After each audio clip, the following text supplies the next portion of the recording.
Friends, जैसा कि हम लोग जानते हैं कि कुछ दिन पहले जो है नेक्स्ट का जो है रेगुलेशंस एनएमसी ने रिलीज़ किया था, और उसके बाद जो मैंने वीडियो रिलीज़ किया था उसके कमेंट सेक्शन में भी और दूसरे जगहों पर भी मैं देख रहा हूँ कि एक डिबेट चालू है कि नेक्स्ट अच्छा है या नेक्स्ट खराब है। तो कई लोगों का मानना है कि नेक्स्ट खराब है, तो कुछ लोगों का ये भी मानना है कि नेक्स्ट अच्छा है। तो देखिए, मेरे हिसाब से मेरा जो मानना है उसमें जो है नेक्स्ट जो है एकदम ख़राब है, और अभी प्रेजेंट सिस्टम जो करंट चल रहा था देश में वो सबसे अच्छा था। तो इसलिए मैंने ये वीडियो बनाया है, ताकि इसमें जो है मैंने ये डिबेट फॉर्मेट में बनाया है, जिसमें मैं उन पॉइंट्स को रखूंगा जो नेक्स्ट सपोर्टर्स रख रहे हैं, और फिर उनको मैं काउंटर करूंगा। तो सबसे पहला पॉइंट शुरू करते हैं कि कुछ लोग ये कह रहे हैं कि ये सिस्टम इसलिए अच्छा है क्योंकि प्राइवेट कॉलेजेस के लोग या ऐसे कॉलेजेस जहाँ क्लिनिकल एक्सपोजर कम होता था, वैसे लोग अब क्लियर नहीं कर पाएंगे नेक्स्ट को, और देश में अब गुड क्वालिटी डॉक्टर्स ही सिर्फ क्लियर कर पाएंगे एमबीबीएस, और बाकी लोग जो है नहीं कर पाएंगे। तो देखो भाई, ये गलत है। उन मतलब नेक्स्ट सपोर्टर्स का कहना है कि क्लिनिकल ओरिएंटेड क्वेश्चन रहेगा, और क्लिनिकल एक्सपोजर चूंकि कुछ जगहों पर जिन जगहों पर कम होता है वैसे लोगों को दिक्कत होगा, और इससे जो है देश में सिर्फ अच्छे क्वालिटी वाले लोग आगे बढ़ पाएंगे। तो ये इसीलिए गलत है क्योंकि खुद एनएमसी भी ये बात को बहुत अच्छे तरह से जानता है कि देश में जो है डॉक्टर्स की संख्या को जो है बढ़ाना है, और मोस्ट लोग पास करें वो भी ये इंश्योर करेगा। तो वो ये बात क्लियर भी कर चुका। खुद एनएमसी ने ही कहा है कि 60% क्वेश्चन मस्ट नो रहेंगे, 30% गुड टू नो रहेंगे, और 10% ही वो रहेगा जो रैंक डिसाइडिंग रहेगा। तो मतलब कि अधिकांश लोग तो ऐसे ही पास करने वाला है, ठीक है, 50% से अब ले ही आएगा। और ये कह देना कि क्लिनिकल एक्सपोजर जिसका अच्छा रहेगा वही कॉलेज का लोग जो है अच्छा कर पाएगा, ये अच्छी बात है। तो देखो भाई, खुद जो लोग ऐसा कह रहे हैं ना, वो लोग खुद अभी कॉलेज जाएंगे तो क्लिनिकल पोस्टिंग बंक करेंगे, क्योंकि अब तो एमसीक्यू एग्जाम आने वाला है आगे नेक्स्ट, तो उसका तैयारी में जुट जाएंगे, एमसीक्यू क्वेश्चन सॉल्व करेंगे, और ये कहेंगे कि क्लिनिकल एक्सपोजर जिनका अच्छा है उनका अच्छा, और जिनका खराब है उनका नहीं हो पाएगा। अरे भाई, तुम तो खुद क्लिनिकल पोस्टिंग अब बंक करने जा रहे हो। लोग खुद बंक करके पढ़ेंगे, क्योंकि भले ही जो है क्लिनिकल ओरिएंटेड क्वेश्चंस आएंगे, लेकिन क्लिनिकल ओरिएंटेड क्वेश्चंस आएगा ना, वहां पर पेशेंट का जांच थोड़ी करना है या इलाज थोड़ी करना होगा। तो क्वेश्चन करने के लिए तो एमसीक्यू प्रैक्टिस जरूरी होगा, और सब ये बात जानता है। तो सब कोई जो है सिर्फ बुक पढ़ना शुरू करेगा, सिर्फ एमसीक्यू लगाना शुरू कर देगा, क्लिनिकल पोस्टिंग तो ऐसे भी सब कोई नहीं जाएगा। तो ये एक तो कितना बड़ा घाटा है ये। तो ये इसका रिबटल हुआ। और एक बात ये भी है कि क्योंकि जो है 50% जो है बहुत आसानी से सब लोग ऑलमोस्ट सब कोई क्रॉस कर देंगे, तो इसमें जो है जो हाल अभी नीट यूजी का हो रहा है वही हाल अब पीजी एंट्रेंस में होगा, कि कट ऑफ बहुत ही ज्यादा स्काई रॉकेट कर जाएगा, क्योंकि 10% ही रैंक डिसाइडिंग क्वेश्चन रहेगा। तो समझ लो कि कंपटीशन कितना बढ़ जाएगा। सब कुछ जो है जैसे नीट यूजी में होता है कि मेहनत के बेसिस पर अब रैंक नहीं होता है, लक के बेसिस पर होता है। एक क्वेश्चन गलत हो जाता है, 5,000 रैंक 10,000 रैंक पीछे चला जाता है। अब उस तरह का ही कंडीशन इसमें भी देखने को मिलेगा, क्योंकि पासिंग मार्क्स सब ले आएगा। 90% जो क्वेश्चन ईजी रहेगा तो उसमें सबको अच्छा स्कोर कर लेगा, और ये 10% में भी जो तैयारी कर ही रहा है एमसीक्यू ओरिएंटेड वो भी अच्छा खासा स्कोर कर लेगा। मतलब कितना कम परसेंट मार्क्स पर जो है कंपटीशन होने वाला है।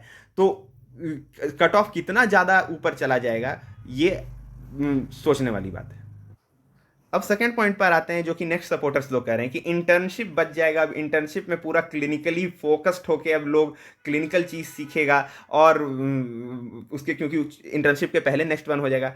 तो अरे भाई, फर्स्ट अटेम्प्ट में तो ऐसे भी अधिकांश लोग जो अच्छा स्कोर नहीं कर पाता था पीजी एंट्रेंस में, तो नेक्स्ट वन में भी तो पासिंग ही से ऊपर ना सब स्कोर करेगा। बहुत अच्छा स्कोर जो है बहुत लोग नहीं कर पाएगा।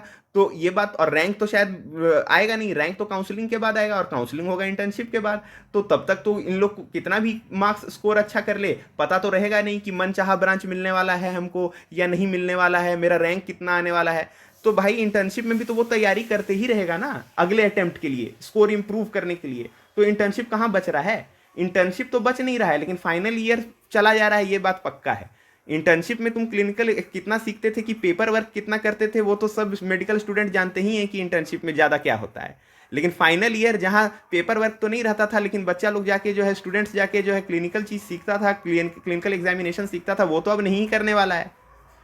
थर्ड ईयर में भी लोग जो है नहीं करके अब कट थ्रोट कंपटीशन हो जाएगा। थर्ड ईयर से ही लोग तैयारी करने लगे, शायद उससे ही पहले से सेकंड ईयर से ही तैयारी करने लगे। थर्ड ईयर से तो ऐसे भी लोग करता था प्रेजेंट सिस्टम में, अब तो फर्स्ट ईयर या सेकंड ईयर से ही तैयारी करने लगेगा लोग।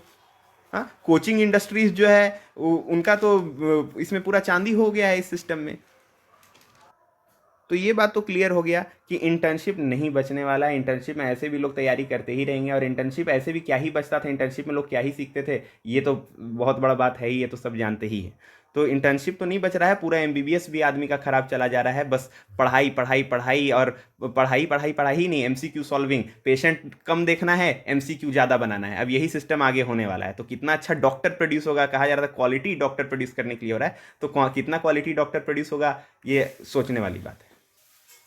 अब तीसरा पॉइंट ये है कि कुछ लोग का कहना है कि प्रॉफ नहीं होगा, क्योंकि कुछ लोगों को थ्योरी लिखने में दिक्कत आती थी। अच्छा है कि अब एक कॉमन सिस्टम हो जा रहा है, एक नेक्स्ट का सिस्टम हो जा रहा है, एमसीक्यू बेस्ड क्वेश्चन हो जा रहा है। अच्छा है, ठीक है, मानते ठीक है। लेकिन अब 2019 बैच से कहा जा रहा है कि हो जाएगा, तो 2019 बैच को कम से कम ये तो बता दो। अब तो 3 महीना बाद, जैसे हम लोग एम्सोनियन हैं, हम एम्स पटना में पढ़ते हैं, बाकी लोग भी इसी तरह से अलग अलग एम्स, जो हम लोग में सिस्टम है एम्स में कि हम लोग का नवंबर में प्री प्रॉफ हो जाता था और दिसंबर में प्रॉफ हो जाता था।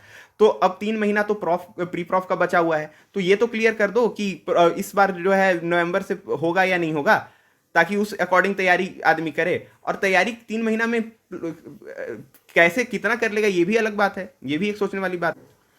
क्योंकि देखिए, दोनों का अप्रोच अलग होता है। प्रॉफ का क्वेश्चन सॉल्व करने का अप्रोच अलग होता है और एमसीक्यू का तैयारी करने का अप्रोच अलग होता है। 3 महीना बचा है, अभी तक कोई नोटिफिकेशन आया नहीं है। उसमें से 1 महीना चला जाना है, ये मॉक टेस्ट आने वाला है, तो लोग उसका तो प्रिपेयर करेंगे ही एमसीक्यू बेस्ड। तो 1 महीना तो एमसीक्यू बेस्ड प्रिपरेशन अभी लोग करेंगे। फिर बाद में पता चला कि अभी 19 बैच का होगा नहीं, एमसीक्यू बेस्ड नेक्स्ट वन और प्रॉफ ही होगा, फिर प्रॉफ का तैयारी करना पड़ेगा। तो इतना शॉर्ट नोटिस में इतना कम टाइम बचा है, फिर भी बताया नहीं जा रहा है कि कब से होगा। तो ये जो है सबसे बड़ा घाटा है। और एम्सोनियंस के लिए सबसे बड़ा घाटा इसीलिए है, जैसा कि मैंने बताया, कि हम लोगों का जो है चूंकि नवंबर में प्री प्रॉफ और दिसंबर में प्रॉफ हो जाता था, और हम लोग जो है जनवरी से इंटर्नशिप चालू कर देते थे। तो एक तो अगर नवंबर में हो गया तो घाटा ये है कि नवंबर में, अगर जो नवंबर 2023 में हो गया, तो एम्सोनियंस को ये घाटा है कि हम लोग को जो है सिर्फ 4 महीना का टाइम मिलेगा, या 4 या 3 महीना का टाइम मिलेगा, जो भी जुलाई शुरू हो गया तो जुलाई अगस्त सितंबर अक्टूबर, 4 या 3 महीना का जो टाइम मिल रहा है। और बाकी कॉलेजेस में जिनका लेट से कोर्स खत्म होगा, उन लोग मई 24 वाला एग्जाम देंगे, तो उन लोगों को जो है 8-9 महीना प्रिपरेशन का मिल रहा है, तो हम लोग को 4 मंथ्स मिलेगा, उन लोग को 9 मंथ मिलेगा। और हम लोग को ये भी रूल में लिखा हुआ है कि इंप्रूवमेंट फिर जो है इंटर्नशिप के बाद ही आदमी दे सकता है। तो इंटर्नशिप तो हम लोग को तो इंप्रूवमेंट मई 24 वाला इंप्रूवमेंट में भी अपीयर नहीं होने दिया जाएगा, और काउंसलिंग वाला मेरिट लिस्ट एक साथ प्रिपेयर किया जाएगा। तो हम लोग जो है 4 महीना के बेसिस पर जो तैयारी करके एग्जाम लिखेंगे, वो उसके बेसिस पर हम लोग का मेरिट लिस्ट प्रिपेयर होगा। और बाकी कॉलेजेस का, बाकी स्टेट कॉलेजेस का मई 24 जो 9 महीना हम लोग प्रिपेयर किया, उसके बेसिस पर एक ही साथ मेरिट लिस्ट हम लोग का प्रिपेयर होगा। ये कहाँ का जस्टिस है। अब अगला पॉइंट जो नेक्स्ट सपोर्टर्स रखते हैं कि यूनिफॉर्मिटी इससे देश में आ जाएगा। अरे भाई, यूनिफॉर्मिटी तो प्रॉफ में यूनिफॉर्मिटी ला के ही क्या करोगे? प्रॉफ में यूनिफॉर्मिटी लाने से मतलब ही क्या है?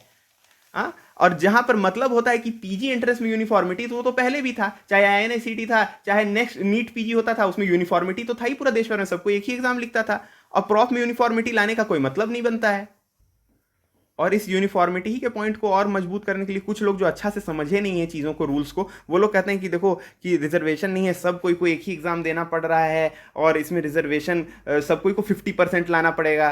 तो देखो, यहाँ रिजर्वेशन का ही बात नहीं होता, चाहे कोई भी बच्चा हो, चाहे एससी हो, एसटी हो, ओबीसी हो, जनरल हो, ईडब्ल्यूएस हो, सब कोई को जो 50% लाना पड़ेगा। तो अरे भाई, प्रॉफ में तो ऐसे भी, प्रॉफ में सारे बच्चों को irrespective of their caste, irrespective of their category, prof में ऐसे भी सब कोई को 50% पार करना होता ही था, तभी उसको डिग्री मिलता था। और जहां तक बात है पीजी एंट्रेंस का, तो जब इसी नेक्स्ट का स्कोर का यूज किया जाएगा पीजी एंट्रेंस के लिए, तो उसमें तो रिजर्वेशन रहेगा ही रहेगा। रिजर्वेशन थोड़ी खत्म हो गया है, नेक्स्ट आ गया है ना। अब तो प्रॉफ के समय वैसे भी रिजर्वेशन नहीं होता था, और इस सिस्टम में भी रिजर्वेशन नहीं होगा। रिजर्वेशन का तो कोई बात ही नहीं। तो जो लोग ये कह रहे हैं कि रिजर्वेशन का महत्व नहीं रह गया, सबको 50% लाना होगा, भाई सबको 50% पहले भी प्रॉफ में लाना पड़ता था। और जहां तक बात है नेक्स्ट का स्कोर जब पीजी के लिए यूज होगा, पीजी एंट्रेंस के लिए, तो उसमें तो रिजर्वेशन रहेगा ही। ईडब्ल्यूएस, ओबीसी, एससी, एसटी, जो रिजर्वेशन प्रेजेंट सिस्टम में मौजूद है वो वैसे भी रहना है। तो नेक्स्ट सिस्टम आ जाने से इसमें कोई नया चीज थोड़ी हो गया है। फिर अगला पॉइंट जो रखते हैं नेक्स्ट सपोर्टर्स, कि हर 6 महीने एग्जाम होगा, हर 6 महीने एंट्रेंस होगा। अरे भाई, 6 महीने, हर 6 महीने तो एंट्रेंस होगा, मान लिया हर 6 महीने तुमको मौका मिलेगा एग्जाम देने का, लेकिन काउंसलिंग तो एक ही बार होगा ना। काउंसलिंग एक बार हो रहा है ना, काउंसलिंग तो एक बार होगा। तुम 2 बार एग्जाम देके क्या कर रहे हो साल में, जब काउंसलिंग ही एक बार होगा। और प्रेजेंट सिस्टम में क्या होता था भाई, आईएनआईसीटी का जो है 2 काउंसलिंग होता था साल में, नीट पीजी का 1 काउंसलिंग होता था साल में, तो टोटल 3 काउंसलिंग होते थे साल भर में। और अब काउंसलिंग एक ही होगा। तो ये कह देना कि अब तो हर 6 महीने एग्ज़ाम देना पड़ेगा, तो साल में 2 एग्ज़ाम तो हो रहा है, तो कितना अच्छा सिस्टम है। तो भाई अभी का सिस्टम से कैसे बेटर हो गया? अभी टोटल 3 काउंसलिंग होते हैं ना।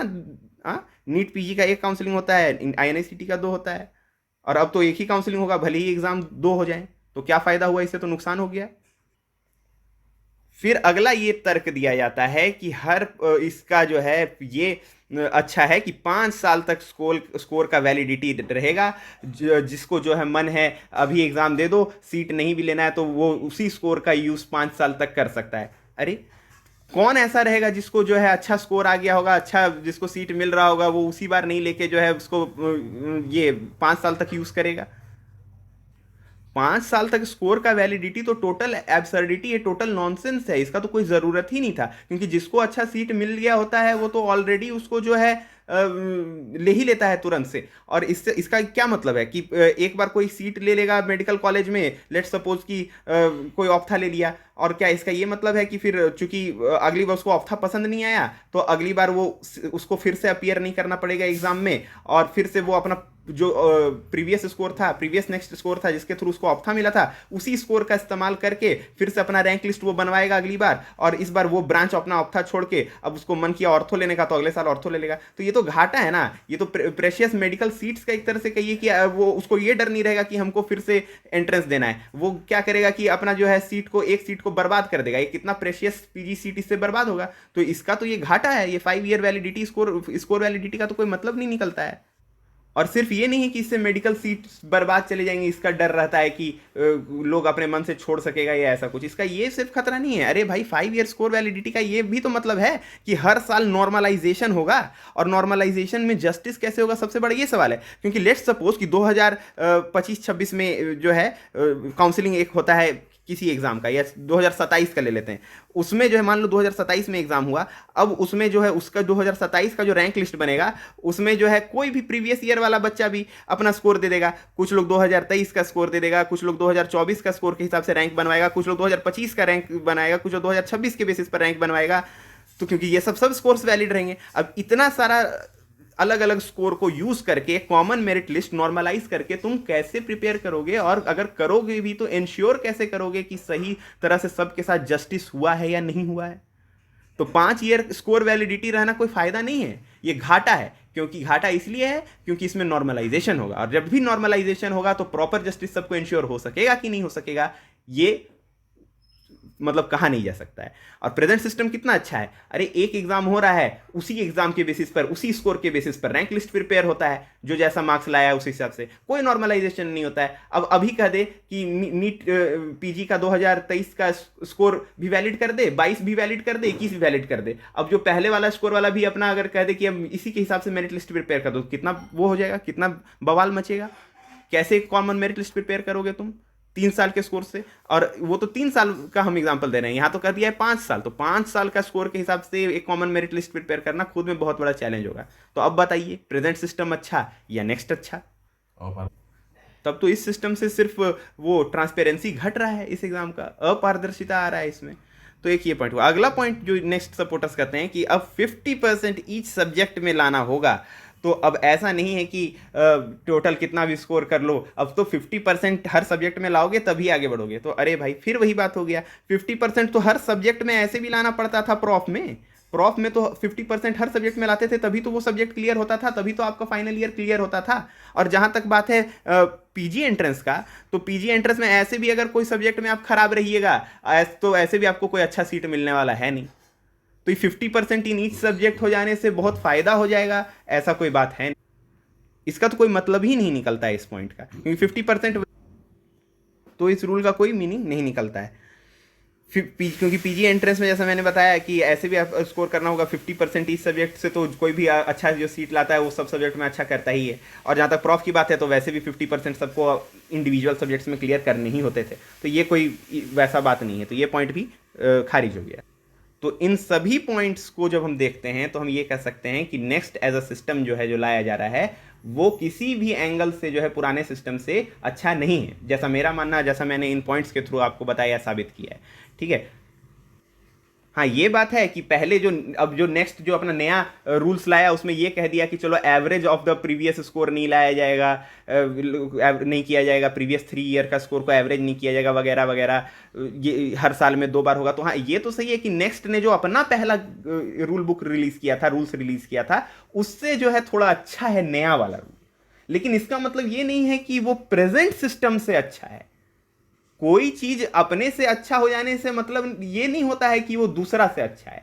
कहने का मतलब आप समझ गए होंगे कि प्रेजेंट सिस्टम से अच्छा अभी भी नहीं है नेक्स्ट। प्रेजेंट सिस्टम की तुलना में बहुत ही ज्यादा खराब है, बहुत ज्यादा इसमें लूप होल्स हैं। अभी प्रेजेंट हम लोग देख ही यही रहे हैं कि कोई भी रूल जो बन रहा है देश में, वो ग्राउंड लेवल पर जो उसका जिस पर असर पड़ने वाला है उससे कोई डिस्कस ही नहीं करता है। अपने मन से जो है रूल्स जो है थोप दिए जाते हैं। वही चीज अब हमारे साथ हो रहा है। 2019 वैसे तो वैसे भी नहीं होना चाहिए, क्योंकि जब हमारा एडमिशन हुआ था उस समय प्रोस्पेक्टस में या कहीं भी इसका जो है मेंशन नहीं किया गया था। तो रेट्रोस्पेक्टिव में जो है जाके इसको लागू करना 2019 वैसे ये तो गलत होगा।